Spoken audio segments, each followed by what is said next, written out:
નમસ્કાર દોસ્તો, હું આપનો સાથી રજનીકાંત ભારતીય. મિત્રો, 2020 અને 21 આ 2 વર્ષમાં જે કોરોનાએ કહેર મચાવેલો એ આપ સૌ જાણતા હશો. એ સમય દરમિયાન ઘણા લોકોએ પોતાના સ્નેહીઓ ગુમાવ્યા છે, પોતાના માનીતાઓ ગુમાવ્યા છે. મેં પણ મારા પિતાને કોરોનાના કારણે ગુમાવ્યા છે. એ સમયે કોરોનાનો કહેર એટલી હદે હતો અને એનો ફેલાવો એટલો વ્યાપક થઈ ગયેલો કે હોસ્પિટલોમાં બેડ પણ ખૂટી પડ્યા હતા.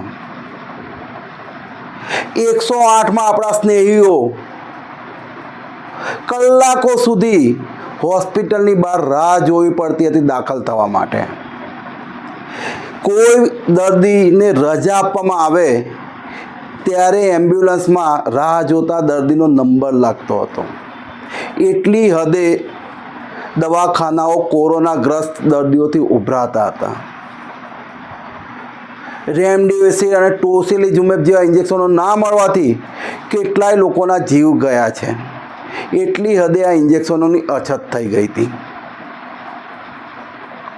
અને જે દવાખાનામાં દાખલ દર્દીઓ હતા એમને ભરોસો નહોતો કે એ લોકો કોરોના વાયરસ સામે જીત મેળવી અને જીવતા ઘરે પાછા જશે કે નહીં જાય. અને એમના માટે એક જ આશરો હતો કે બસ પ્રાર્થના કરો. આ કોરોના વાયરસનો કહેર એટલી હદે ભયંકર હતો કે કોઈ દવાખાનામાં આપણા સ્નેહીનું અવસાન થાય તો એનો પાર્થિવ દેહ પણ અંતિમ ક્રિયા માટે આપણને સોંપવામાં આવતો નહોતો અને દવાખાનામાંથી સીધા જ સ્મશાન ગૃહમાં એમને અંતિમ ક્રિયા માટે લઈ જવાતા હતા. અને આવા કપરા કાળમાં ગુજરાતની લાખો જનતાની પડખે આરોગ્ય વિભાગના કર્મચારીઓ દેવદૂત બનીને ઊભા હતા.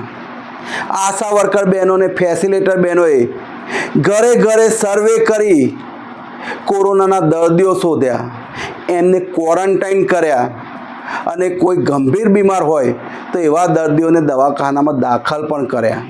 દવાખાનામાં દાખલ થયા પછી ખાસ કરીને national health mission, national urban health project RBSK તેમજ આઉટસોર્સિંગથી ફરજ બજાવતા વર્ગ 3 અને વર્ગ 4ના કર્મચારીઓએ પોતાને ગુજરાત સરકાર ખૂબ જ નજીવું વેતન ચૂકવી રહી છે એ ભૂલી અને પોતાની નૈતિક જવાબદારી અદા કરતા પોતાના જીવને જોખમ હોવા છતાં લાખો ગુજરાતીઓની સેવા કરી છે. એમને સાજા કરી આપણા સાથે મુલાકાત કરાવી છે. અને એ પછી જ્યારે વેક્સિનની શોધ થઈ ત્યારે ઘરે ઘરે જઈને ગુજરાતની જનતાને કોરોનાથી મુક્ત કરવા માટે વેક્સિન પણ આપી છે. અને જેની સરાહના ભારતના વડાપ્રધાન નરેન્દ્ર મોદીએ પણ કરી છે. અને આરોગ્ય વિભાગના કર્મચારીઓને કોરોના વોરિયર્સ ગણાવી અને એમની કામગીરીને બિરદાવી છે. आप सभी के प्रयासों की वजह से कल का दिन मेरे लिए बहुत खास बन गया है. मेडिकल फील्ड के लोग, जो लोग पिछले 1.5-2 साल से दिन रात जुटे हुए हैं, अपनी जान की परवाह किए बिना कोरोना से लड़ने में देशवासियों की मदद कर रहे हैं. उन्होंने कल जिस तरह से वैक्सीनेशन का रिकॉर्ड बनाकर दिखाया है वो बहुत बड़ी बात है. हर किसी ने इसमें बहुत सहयोग किया है. लोगों ने इसे सेवा से जोड़ा. ये उनका करुणा भाव, कर्तव्य भाव ही है जो 2.5 करोड़ वैक्सीन डोज लगाई जा सकी. और मैं मानता हूं वैक्सीन की हर एक डोज एक जीवन को बचाने में मदद करती है. 2.5 करोड़ से ज्यादा लोगों को इतने कम समय में इतना बड़ा सुरक्षा कवच मिलना बहुत संतोष देता है. પરંતુ જેવું કોરોનાનું સંકટ ગુજરાતના માટેથી હટ્યું એવા જ ગુજરાતની ભારતીય જનતા પાર્ટીની સરકારે પોતાનો અસલી ચહેરો બતાવ્યો. કોરોનામાં રવિવારની રજા અને જાહેર તહેવારની રજાના દિવસે દર્દીઓ હેરાન ના થાય એ માટે આ રજા ભોગવ્યા વિના કામ કરનાર કોન્ટ્રાક્ટ અને આઉટસોર્સિંગ કર્મચારીઓને 130 દિવસ એટલે કે 4 મહિનાનું વેતન હજુ ગુજરાત સરકારે નથી ચૂકવ્યું. અને આ 130 દિવસ ગુજરાત સરકારે મફતમાં કોરોના જેવી જીવલેણ બીમારી સામે કામ કરાવડાવ્યું છે. ગુજરાત સરકાર આટલેથી નથી અટકી. સમયાંતરે કાયમી ભરતીઓ જેમ જેમ થઈ ગઈ એમ કોન્ટ્રાક્ટ અને આઉટસોર્સિંગથી ફરજ બજાવતા કોરોના વોરિયર્સને નોકરીમાંથી છૂટા કરવામાં આવ્યા. હવે 2027ની વિધાનસભાની ચૂંટણી નજીક છે ત્યારે ગુજરાત સરકાર ફરીથી ભરતીની મોસમ લાવશે અને આ કાયમી ભરતીઓ થતાં કોરોના વોરિયર્સે પોતાની નોકરી ગુમાવવી પડશે. ત્યારે એવું ના થાય અને જે દાવા ગુજરાત સરકારે વર્ષો પહેલાં કર્યા હતા કે કોરોના વોરિયર્સનું સન્માન કરો, નેતાઓ અને મંત્રીઓ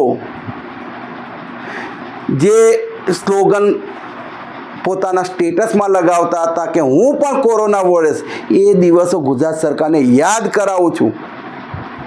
અને ફરી આ કોરોના વોરિયર્સને કાયમી બેરોજગારીનો સામનો ના કરવો પડે એ માટે ગુજરાત સરકાર સામે કેટલીક માંગણીઓ મૂકી રહ્યો છું. National health mission, national urban health project RBSK અને આઉટસોર્સિંગથી ફરજ બજાવતા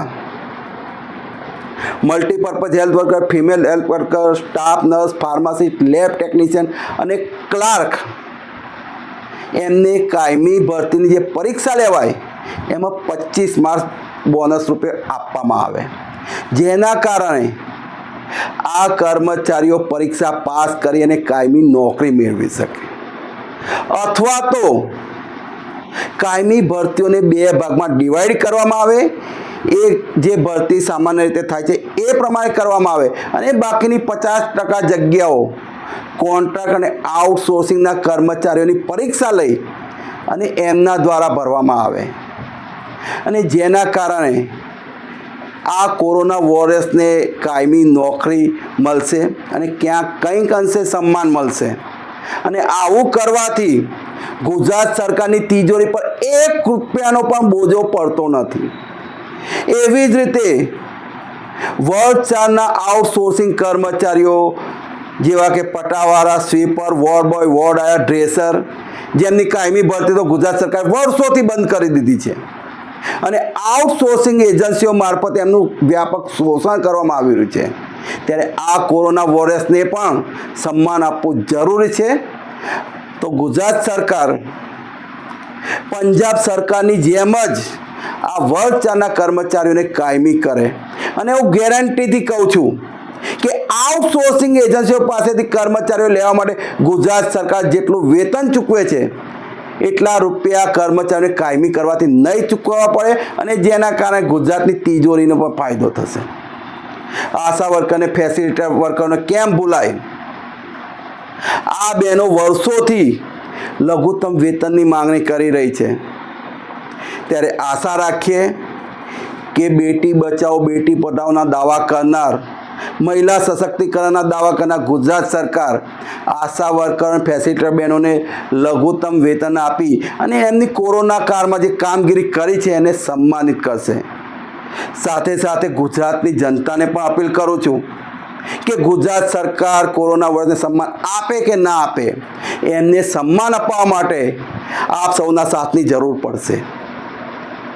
જય ભીમ, જય સંવિધાન, જય જોહાર.